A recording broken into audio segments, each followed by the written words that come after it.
today, specifically the Health Club, reporting live from Parliament House, since the budget reading will be happening very soon right here in this building. Now, this morning I have with me, I would say in the studio, but here at Parliament House, Mr. David Kwesi Afreh. He's the Executive Director of the Omega Project Management Foundation from the Coalition of NGOs in Health. Good morning to you, David. Good morning, David. How are you? I'm fine, thank you. Good. First off, before we actually get into the health sector, what is it you're expecting from this particular budget reading? Oh, yes. Good morning to our viewers. Good morning to my National President, Ken Wujanji, and his Vice, Cecilia Lodonu, representing the Coalition of NGOs in Health on this platform. Our expectations are that this budget will be more innovative and focused on the poor. Right. Previously, it hasn't really been so. When we make analysis over the past 3 years, the budgets have been good. If you take good, better, best, it has been good. Okay. In our view. Yeah. But it hasn't focused on the poor. Okay. And so we will be expecting that the budget that is coming to be read will be more innovative. Okay. And more focused and more focused on the poor. Okay. Building the health system. We have health centers. We have hospitals, but we don't have health systems. Right. We believe that this country, every individual's health is on a timing bomb. But when you travel to Kumasi and you have a problem, and you are taken to a doctor in Kumasi, he can't access any information on you. That's correct, yeah. The system will not help him solve the problem you have at that moment. That's right. If he has to make a telephone call to Accra or any other region that you are coming from, yeah, the files are locked up somewhere. By the time they get the information, you are there. Right. So the current budget must be addressing this issue. Okay. And ensuring that we are reaching the Abuja declaration of the 15%. Right. Now, that brings us to my second question. Okay. Now, the allocation should have been 15%.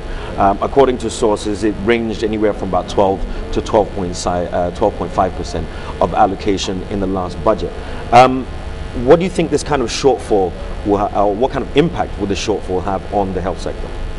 Oh yes, see, the Abuja declaration, for example, that says 50% of budget allocations or releases should be pushed to the health sector. It's a strategic thought of ensuring that there will be enough for pro-poor health services. Okay. Now, normally when budgets are read, we've realized that the allocations are up to or more than 50% on paper. Right. Now, when the funds are released to the ministries, we realize we have not reached there. Okay. We are about 13-point-something%, like you mentioned. Right. The effect is that the poor are suffering. Now, you know, the 15%, you know what goes into it? About 90% of the 15 is going to pay salary. Right. So 10% is left for goods and services and infrastructure development. Okay. Now, what it means is that the poor who would have to go to the hospital must have the goods and services available, logistics available in the hospital, so that when they go, they can have these services, or they can have them treated. Now, you go to the hospital, maybe the nurses, the doctors are available because their salaries have been paid anyway, but what they are supposed to use to treat the people are not there. Okay. So the budget has so much to pay the doctors. Yes, we are not against paying the doctors, of course. Of course, we are not against how much is paid. Yeah. But of course, it is necessary to make sure what they are paying them for is achieved. Okay.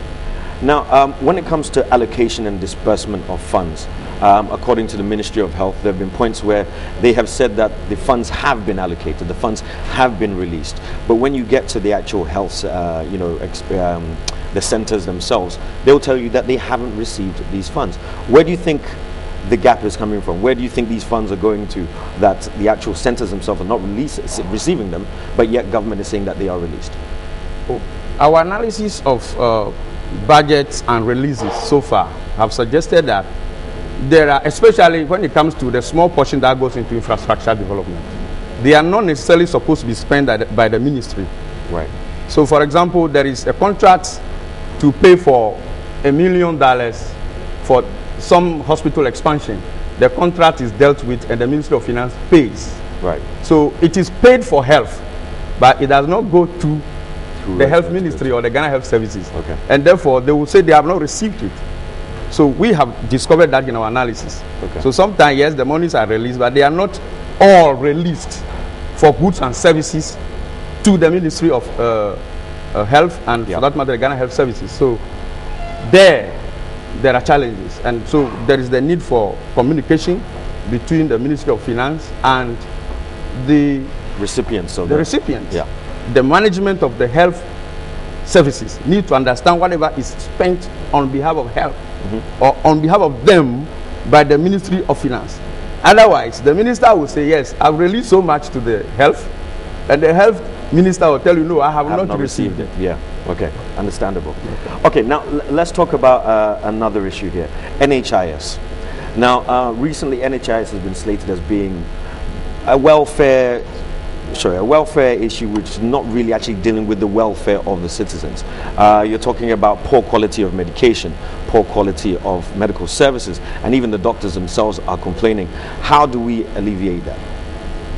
See, it is important for me to make this point. The problem the poor are facing now is that, see, I told you 50% that is to be allocated. Now, 90% has gone into salaries. Yeah. Okay? The 10% that is left, about 80% are funds generated internally. And this is basically from the National Health Insurance scheme. You understand? Now, what it means is that the people are taking care of their own health. Now, if you go to the hospitals and you have had your services and the National Health Insurance Authority does not reimburse the hospital, when you go the next time, you can't have access. Right. So then the health workers are there, the health facility is there, but the services are not there because there is problem with release of funds by the National Health Insurance Authority to the health facilities. Yes. Now, it means the Minister of Health should begin to look at how the budget can address that issue. The health of the people gets suspended when there is deficiency in release of payment to the health facilities. So we want to see that more money will be released to goods and services within the NHIS. Within the budget allocation. Right. So that we don't just pay salary and wait for the people to, or wait for National Health Insurance Authority to mobilize money and reimburse before the people can have health service or health care. So we need to tighten the system a lot. We need to. It's very important. Okay. Now, two major cases that have happened within our shores, also within Africa as well. Firstly, cholera. The reoccurrence of cholera, we've had deaths in the tens of thousands this year. The emergence of Ebola. Obviously this happening this year, and this is a worldwide issue at the moment. Are we looking forward to having a separate or specific allocation in the fight against Ebola, or is this something that's just going to be incorporated into the actual budget of the health sector? Yeah, we know that in health budgeting, you see, there are monies that are allocated in suspension, waiting for emergencies like the Ebola and cholera. So I know that normally government will have funds set aside here and there to make sure such emergencies are tackled. That is why they always release these millions, that millions, tackle cholera and tackle Ebola. So I do know that they will have those things there. But prevention, of course, is better than cure. Definitely. By now, civil society organizations working in health should be deployed across, especially the border districts of Ghana, to start doing serious prevention education on Ebola. As for cholera, it's interesting. But it happens every year, though. We say we are educated on it, but yet every year we have more and more cases. Yes, we have realized that the strategic plan is not there. Or it's not working. The strategic plan is not there. If there is a strategic plan to prevent cholera, we will not wait for it to come. Very true. So what should the plan be then? I mean, because now we've already seen it. So what should be the plan be going forward? Oh, of course, in the budget that is to be read, the minister needs to understand already that these are issues we are tackling on a global scale basis. We have the Ghana AIDS Commission, we have the National AIDS Control Program, we have the National TB Control Program, we have the National Malaria Control Program. How can we integrate all these health issues into these programs already existing? It's very critical. So that when the minister, when the TB control program manager is disbursing his funds for control of TB, he inculcates cholera. The other one round. So there's an integrated health service delivery across board. We don't need to go from national cholera control program. Right. We just have to have Make sure it integrated. Okay. Ebola integrated. Whatever that is there, we have the 17 tropical diseases. Okay, integrate them. Okay. And then we are on the run, but they are not integrated. All right. They are not being monitored. Very true. So there we go.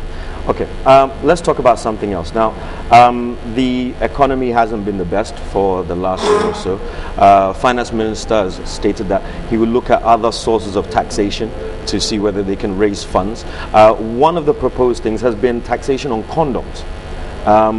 What's your opinion on this? To tax condom. I mean, if we are afraid of Ebola and we have already set money aside for it, and we are afraid of cholera, and we are pumping so much millions of dollars into it, why can't we ensure that condom is available and free? They all kill when the people have sex without condom. They will be infected by HIV. Yeah. And HIV, in fact, it becomes more burden on government when people become HIV positive. But the HIV drugs are expensive. Yeah. As we speak, the Global Fund has pulled out somehow on expansion. So it's static. The number of people who are already on the treatment are there. Any additional numbers have to be sponsored by government. So it is better government prevents HIV from occurring than going to put tax on condoms. condom. Right. So we don't agree. Civil society don't agree. We don't believe. Look, taxing health commodities in itself is wrong. We are already struggling to survive. That's very true. All right. We want to thank you so much for joining us this morning, being present here at Parliament while they're going to have the budget reading, and also being present on New Day. So thank you so much for coming in this morning. This has been Mr. David Kwesi Afre, Executive Director of the Omega Project Management Foundation from the Coalition of NGOs in Health. And this has been our Health Club, brought to you by Lipton Tea, inspiration flowing from nature, and Voltic Natural Mineral Water.